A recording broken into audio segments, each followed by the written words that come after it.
Okay. Good afternoon to all the students. So let's start today lecture. And as we discussed in previous lecture, that is the third, fourth unit, that is the based on the shear force and bending moment diagram. Okay. तो पीछे के previous lecture में क्या discuss किया था कि what is the shear force, what is the bending moment. Okay. तो there is not much difference between them. Okay. so shear force क्या है कि आपके जो भी कंपोनेंट है बीम है उसको वो फोर्स जो उसको टीयर ऑफ करने का टेंडेंसी रखता है. Okay. How to tear off the component or product by external force. वो फोर्स जो कि एक्सटर्नल फोर्स से externally apply on the component and that is responsible for tearing of the beam or component where force is applied. That force is called the shear force. Okay. Means जैसे simple example में क्या बोल सकते हैं, जैसे आपको किसी paper को टीयर करना है, ठीक है, तो आप किसका सीजर का यूज करेंगे या फिर बाई हैंड टीयर करना है तो क्या करेंगे, आप पेपर को लेंगे और बोथ हैंड से equal and opposite force apply करेंगे. क्या करेंगे, हैंड से, ठीक है ना, एक हैंड से आपका फोर्स और दूसरे हैंड से भी फोर्स रहेगा, लेकिन दोनों हैंड के फोर्स का जो डायरेक्शन है that is opposite, that is the opposite to each other. Okay. तो So this is the process how we going to communicate or discuss things how to tear the page. तो जो force आपने अपने हाथ से apply किया है that is the shear force. Okay.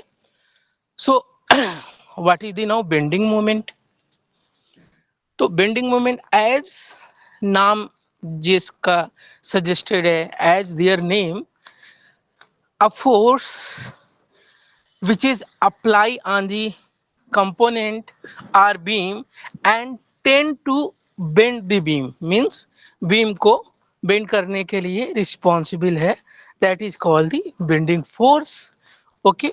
अब बेंडिंग मोमेंट क्या होता है कि जितना भी फोर्स है, बेंडिंग मोमेंट के लिए हमको क्या करना पड़ता है, we have to select a point, ठीक है ना, जिसके अबाउट हमको बेंडिंग मोमेंट कैलकुलेट करना है. Okay.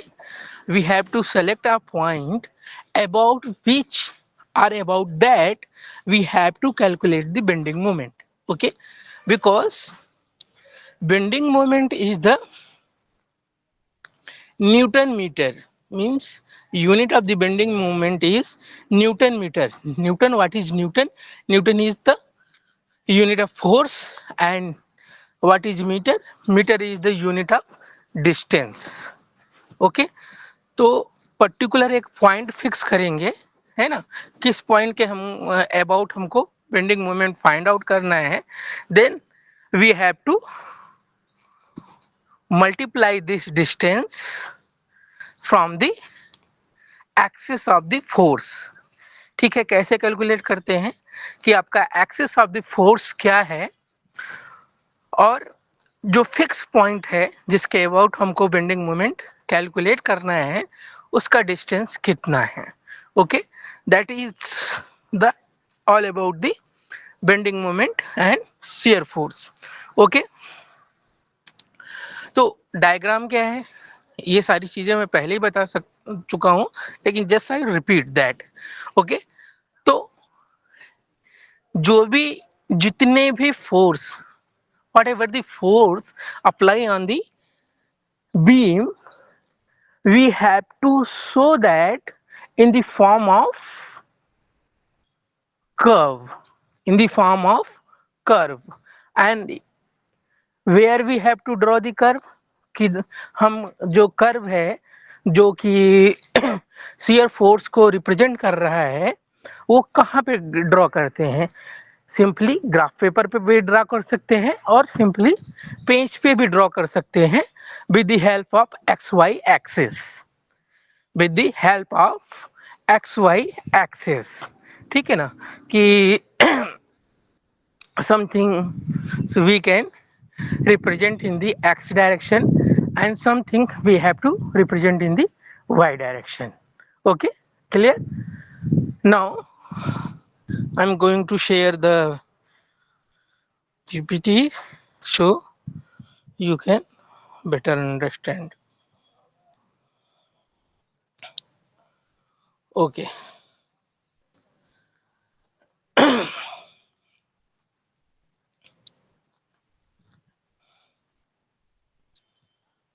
what is the problem?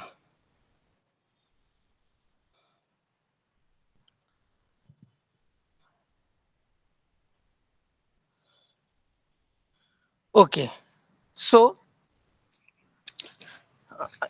from this point our topic we have to start today's session. Okay, so relationship between load, shear force and bending moment. ठीक है ना, तो what is the relationship between shear force, bending moment and okay shear force, bending moment and load. ठीक है ना, क्योंकि देखिए load का रिलेशन shear फोर्स से और बेंडिंग मोमेंट से क्या है? ठीक है ना, तो एक्चुअल में जो लोड अप्लाई होता है, what ever the load apply on the beam, उसी पे shear फोर्स और बेंडिंग मोमेंट डिपेंड करता है। तो ये जो डायग्राम अभी आप देख रहे हैं, this diagram is representation of a simply supported beam. Simply supported beam को रिप्रेजेंट कर रहा है। ठीक है ना, और इसमें कैसा फोर्स अप्लाई हुआ है? W kilo newton per metre. तो जब ये यूनिट आप देखते हैं kilo Newton Newton per metre, इसका क्या मीनिंग है? तो जब ये यूनिट है तो इसका मतलब है कि हमारा जो लोड है वो पॉइंट लोड नहीं है। अगर पॉइंट लोड होता तो पर मीटर नहीं गिवन होता। ठीक है ना, ओनली क्या होता है? W kilo Newton. अगर पर मीटर दिया हुआ है, इसका क्या मीनिंग है? The meaning of that if unit is given of the load is W kilo newton per metre, that is the this load is universal distributed load or universally varying load. ठीक है ना, जब ऐसा given है कि W kilo newton per metre ये load type load unit given है, तो इसका मीनिंग क्या है कि that is the universal distributed load or universal varying load. Okay, but यहाँ पे क्या है कि अगर यूनिवर्सल वेरिंग लोड होता है ना, तो लोड एक ट्रायंगल फॉर्म में होता। बट यहाँ पे क्या है कि लोड ट्रायंगल फॉर्म में नहीं है, that is the parallel form. ठीक है ना, कि जो एक्सिस है, जो बीम है, उसके लोड जो है उसके पैरेलली शो किया गया है, so that the W is the universal distributed load. Okay, ठीक है। फिर यहाँ पे एक सेक्शन डिवाइड किया गया है। ठीक है ना, दो सपोर्ट्स दिए गए हैं। तो अभी आप देखिए एक आपका क्या कहते हैं कि क्या है, पिन सपोर्ट है, दूसरा रोलर सपोर्ट है। ओके, क्योंकि नीचे लेफ्ट राइट हैंड पे जो आपका सपोर्ट्स है वो क्या है, 3 रोल बने हुए हैं, that is representation of the roller support. And left hand पे आपका जो सपोर्ट है that is the pin support. क्या है कि उस पे आपका पिन सपोर्ट है। Okay, now see here. तो ये जो सेक्शन हमने लिया है यहाँ पे x1, तो now we discussing the this section only. तो यहाँ पे देखिए, यहाँ पे जो येलो लाइन आपको शो हो रही है, येलो एरो शो हो रहा है, that is the representation of the shear force. ठीक है ना। तो ये क्या है कि ये जो येलो एरो है, this is the responsible for the tear of the beam. Beam यहाँ से टियर अप हो सकता है, शेयर अप हो सकता है। और जो ग्रीन कलर से आपको कर्व एरो शो हो रहा है, that is the representation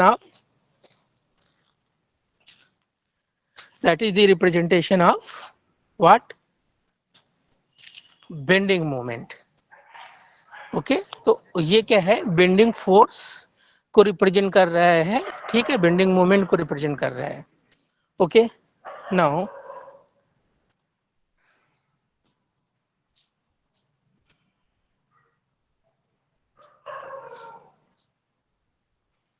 okay, now see here, mu equal to dm by dx। So ये क्या है, एक पर्टिकुलर रिलेशन है म्यू, this is the relation between shear force and bending moment. ठीक है ना। तो यहाँ पे ये रिलेशन आपका बेंडिंग मोमेंट और शियर फोर्स को शो कर रहा है। Okay, now W equal to dv into dx, W equal to dv into dx. It is the relationship between intensity of the load and shear force। ठीक है, तो intensity force आपका क्या है, V और W। तो W क्या है, आपका फोर्स है। तो फोर्स जो अप्लाई हो रहा है वो shear फोर्स होता है, जो भी लोड है, क्योंकि वो लोड ही शेयरिंग और टियरिंग के लिए रिस्पॉन्सिबल होता है। तो that is the relationship between intensity of load and shear force। Okay, so now यहाँ पे आपको एक पर्टिकुलर टेबल शो किया गया है। There is a table that is the between type of load and shear force and bending moment diagram. ठीक है ना। तो मीन्स किस टाइप का लोड होगा और किस तरीके का हमको लाइन से वो shear फोर्स और बेंडिंग मोमेंट डायग्राम में रिप्रेजेंट होगा। Okay, so first between point load and for no load region। ठीक है ना, पॉइंट लोड और नो लोड रीजन है टाइप ऑफ। तो शियर फोर्स का क्या रिप्रेजेंट करेगा, that is the representation as a horizontal line. ठीक है, अगर आपका 2 पॉइंट के बीच में लोड है तो हॉरिजेंटल लाइंस के थ्रू रिप्रेजेंट होगा, या फिर नहीं लोड है तो भी वो हॉरिजेंटल लाइन के थ्रू रिप्रेजेंट होगा। लेकिन बेंडिंग मोमेंट में वो क्या होगा, इंक्लाइंड लाइन से शो होगा।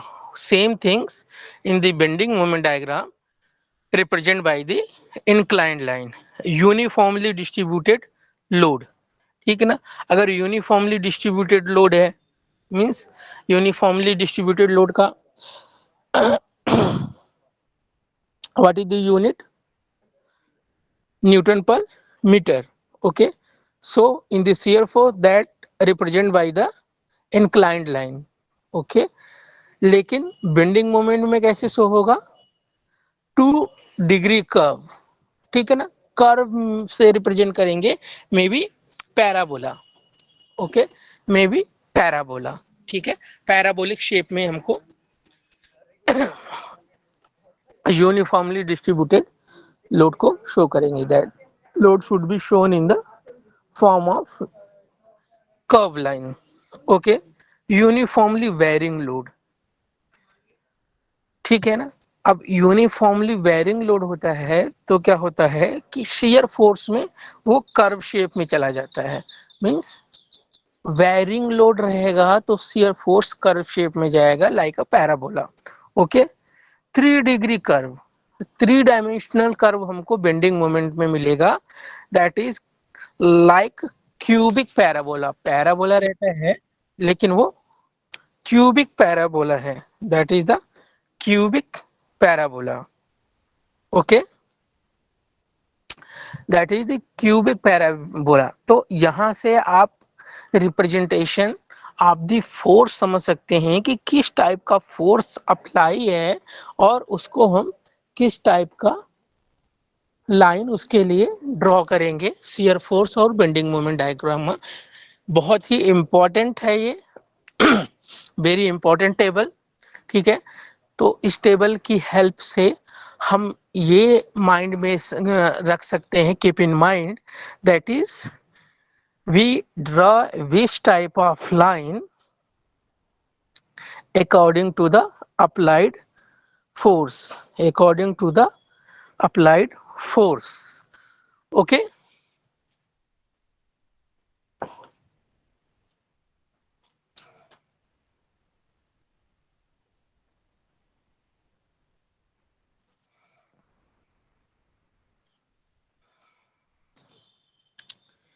so यहाँ पे ये फोर्स के डायरेक्शन को शो कर रहा है, हाँ, कि फोर्स का जो डायरेक्शन है वो कैसा रहेगा।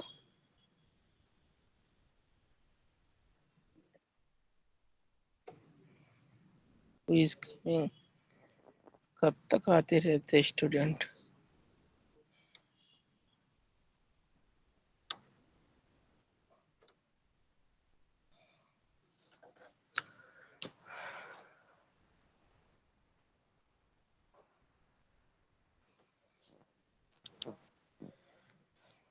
आई think what is the problem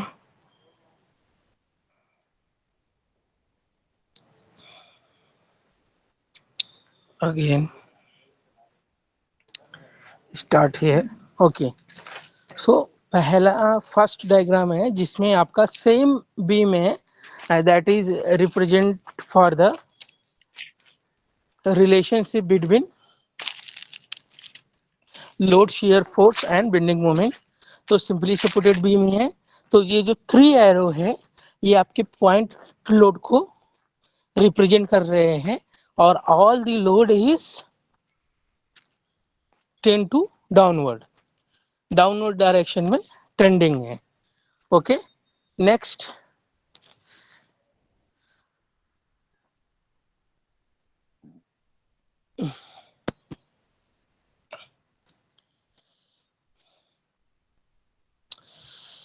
oh my God,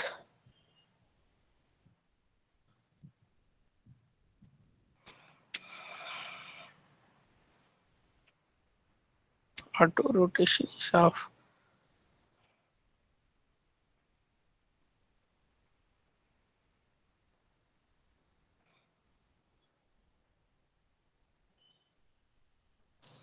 Okay, so here reaction is shown. Here reaction is shown. Oh my God.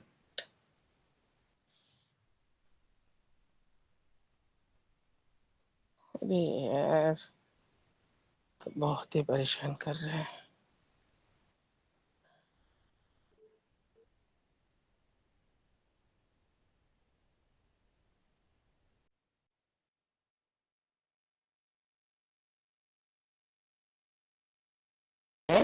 तो रिएक्शन अपवर्ड लगेगा, ठीक है ना। तो रिएक्शन की ये टेंडेंसी क्या होती है कि जिस भी डायरेक्शन में फोर्स अप्लाई हो रहा है, reaction always produce in the reverse direction, ठीक है ना। तो रिएक्शन का फंडा क्या है कि जब तक एक्सटर्नल फोर्स अप्लाई नहीं होता तब तक रिएक्शन जनरेट नहीं होती। First things, next things, what is the next things, the next things is that कि जो रिएक्शन प्रोड्यूस होगी वो अप्लाइड फोर्स के अपोजिट डायरेक्शन में ही प्रोड्यूस होगी. Okay, this is the basically depend on the law of inertia. ठीक है, तो अभी लॉ ऑफ इनर्शिया क्या है? तो लॉ ऑफ इनर्शिया क्या है कि कोई भी ऑब्जेक्ट, कोई भी component, what ever the component, ठीक है ना, कि अपने पोजीशन पे बनी रहनी चाहती है ना. Whatever their position, they have to be on that position until any external force apply on it. ठीक है, कि जिस भी पोजीशन पे है उस पोजीशन पे वो बना रहना चाहता है, उसी सेम पोजीशन पे रहना चाहता है. कब तक? जब तक उस पर कोई एक्सटर्नल फोर्स अप्लाई ना हो. ठीक है ना. तो लेकिन इसका मतलब ये नहीं है कि कुछ भी एक्सटर्नल फोर्स अप्लाई हुआ और मोशन शुरू हो गया, या फिर मोशन है तो कोई भी एक्सटर्नल फोर्स अप्लाई हुआ तो वो स्टॉप हो गया. क्या होता है कि अगर कोई स्टेशनरी कंपोनेंट है, स्टेशनरी है, मोशन में नहीं है, तो उसको मोशन में लाने के लिए हमको एक्सटर्नल फोर्स अप्लाई करना पड़ेगा.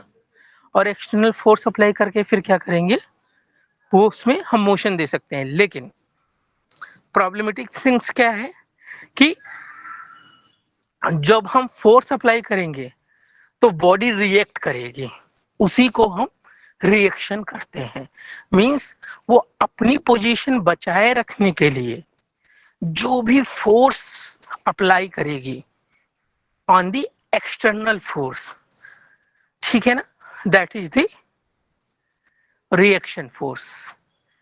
ठीक है, और इसीलिए क्या है, देयर इज always a equal and opposite force produced when we apply any external force in the component.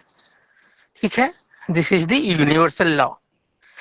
तो यहाँ पे देखा कि पॉइंट लोड डाउनवर्ड को लग रहे हैं, डाउनवर्ड डायरेक्शन में एरो शो हो रहा है, तो उसका जो रिएक्शन है, क्योंकि रिएक्शन कहाँ पे आएगा, सपोर्ट पे आएगा, क्योंकि ये सपोर्ट ही है जो बीम को पर्टिकुलर पोजीशन पे फिक्स करके रखा है.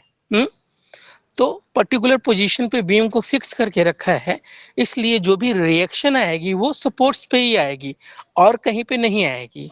ऑल ओवर बीम और कहीं पे भी रिएक्शन प्रोड्यूस नहीं होगी, क्योंकि बीम को स्टेशनरी रखने की रिस्पॉन्सिबिलिटी सपोर्ट्स की है. ठीक है, इसलिए रिएक्शन भी सपोर्ट्स पे ही आएगा. ओके,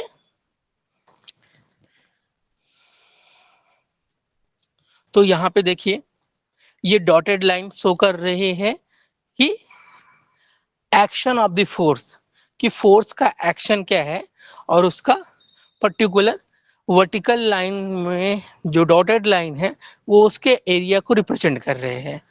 क्या कर रहे हैं, उसके एरिया को रिप्रेजेंट कर रहे हैं. ओके, तो ये आपका शियर फोर्स डायग्राम देखिए. तो शियर फोर्स डायग्राम गिवन है आपका, ठीक है ना. तो ये फोर्स के अकॉर्डिंग हो जाएगा. अभी ये देखिए कुछ पॉजिटिव होता है, कुछ निगेटिव होता है, तो उसके लिए ऑलरेडी आपको बताया गया है कि जब भी हम प्रॉब्लम को सॉल्व करते हैं तो एक सेक्शन लेते हैं. ठीक है ना, तो सेक्शन के सेम फोर्स के लिए सेक्शन के अगर अपोजिट है ना, अगर लेफ्ट हैंड में है तो अपवर्ड जो फोर्स होगा वो पॉजिटिव होगा, और राइट हैंड है, if right hand is there, then what is that, upward force negative होगा. Okay,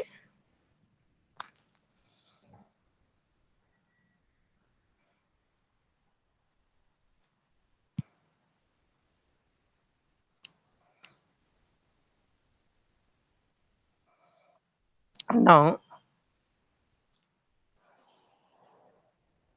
there is a problem.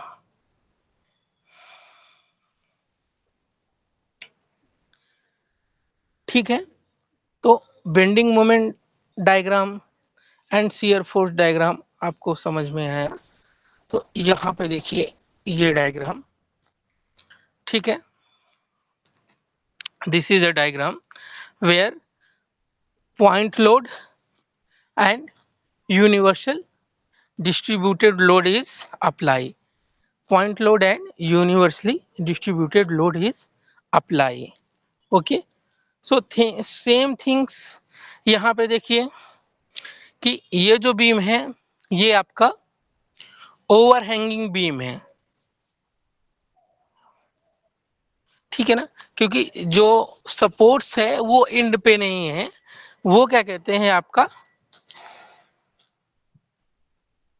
Inside the end है, यानी दोनों एंड के बीच में है। तो यहाँ पे अगर इसको देखेंगे तो यहाँ पे इसका शेयर फोर्स डायग्राम देखिए क्या हो रहा है, जो भी सपोर्ट्स के बाहर है, मींस ये भी आपका क्या होगा कि लेफ्ट हैंड राइट हैंड है ना। तो एक पर्टिकुलर सेक्शन, तो जब हमारा क्या कहते हैं कि सिंपली सपोर्टेड बीम होता है, देन हम मिड पॉइंट को मैक्सिमम टाइप में मिड पॉइंट को ही हम सेक्शन एज्यूम करते हैं, ठीक है, जो मिड पॉइंट होता है उसी को हम सेक्शन एज्यूम करते हैं और उसके अकॉर्डिंग हमारा ड्राइंग कंप्लीट होती है, ठीक है ना। तो मिड सेक्शन से, यानी जो सेक्शन हमने चूज किया है, वट एवर दिस सेक्शन भी चूज, लेफ्ट हैंड में upward positive downward negative, right hand में upward negative and downward positive, ठीक है ना। तो जो भी रिएक्शंस है देखिए लेफ्ट हैंड पे जो रिएक्शन है वो पॉजिटिव में शो हो रहा है और राइट हैंड पे जो रिएक्शन है वो नेगेटिव में शो हो रहा है, लेकिन रिएक्शन की डायरेक्शन अपवर्ड ही रहेगी। ओके, तो यहाँ पे डिफरेंट डिफरेंट डायग्राम दिए गए हैं। Let's I will share these things with the problem codes, and we have to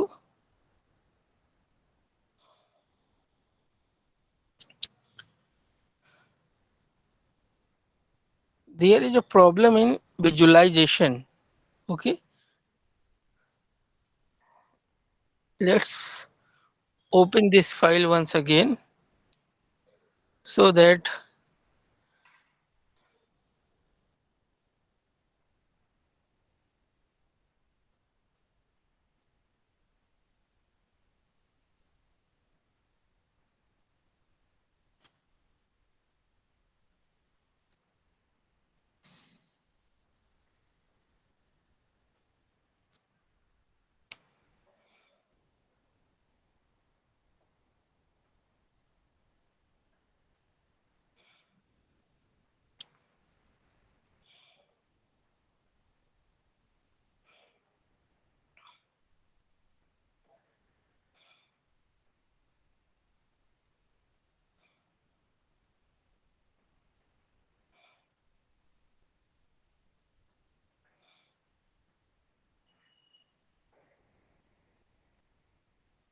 okay.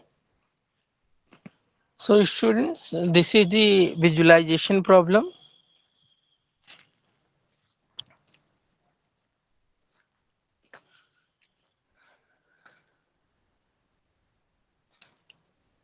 Yes students, if there is any question then you can ask. Main problem क्या है कि PPT crash हो गई है मेरी, इसकी वजह से विजुअलाइजेशन का प्रॉब्लम आ रहा है। ओके, सो अभी हम लोग क्या कहते हैं कि नेक्स्ट लेक्चर में या फिर नेक्स्ट ट्यूटोरियल जो भी होगा, ट्यूटोरियल भी है मंडे को और लेक्चर भी है, तो वहाँ पे हम हैंड्स ऑन प्रॉब्लम सॉल्व करेंगे for the CFD, shear force diagram and bending moment diagram, ठीक है। और उससे पहले इस संडे को आपका सेकेंड यूनिट जो है उसके ऊपर यूनिट टेस्ट रहेगा। तो जो यूनिट टेस्ट रहेगा वो ऑलरेडी मैंने क्वेश्चन बैंक ग्रुप पे शेयर किया हुआ है, तो उसमें आपका जो सिंपल स्ट्रेस सिंपल स्ट्रेन में जो सेकेंड यूनिट है उसके बेस पे क्या कहते हैं कि आपका यूनिट टेस्ट होगा। क्वेश्चन भी क्वेश्चन बैंक से ही रहेगा, out of the question bank कोई क्वेश्चन नहीं रहेगा। तो you have to study that question paper, क्योंकि जो क्वेश्चन बैंक है वो ऑलरेडी क्वेश्चन और आंसर दोनों है उसमें। तो there is nothing to worry about the unit test. और आपका क्लास टेस्ट की भी डेट आ गई है, जो कि 26 और 27 को आपका क्लास टेस्ट है। ठीक है, अगर 5 सब्जेक्ट है देन देयर इज 26, 27, 28, और अगर 4 सब्जेक्ट है तो आपका जैसा रहेगा उसके अकॉर्डिंग होगा। So there is any question?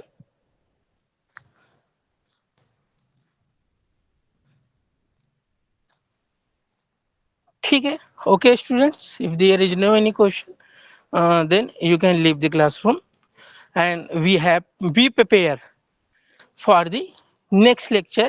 Notebook के साथ बैठिए, क्योंकि हम लोग प्रॉब्लम सॉल्व करेंगे। ऑलरेडी मैंने एक्सप्लेन किया हुआ है कि ये यूनिट बहुत ही इम्पोर्टेंट है काफ़ी, और इस यूनिट से 100% न्यूमेरिकल आते हैं, न्यूमेरिकल सॉल्व करने के। ठीक है ना, और यूनिट काफ़ी बड़ी है और सबसे ज़्यादा मार्क्स कंटेंट करती है। Okay, maximum marks content by this unit. Okay, if any question please ask. किसी को कोई डाउट है? CFD bending moment diagram, shear force diagram, या फिर shear what is the shear force, what is the bending moment? ठीक है ना, तो कोई डाउट है तो आप क्वेश्चन अराइज कर सकते हैं, क्वेश्चन पूछ सकते हैं। What is your question? Just 10 minutes remaining for the lecture timing. Then if any question, then you can ask, free to ask.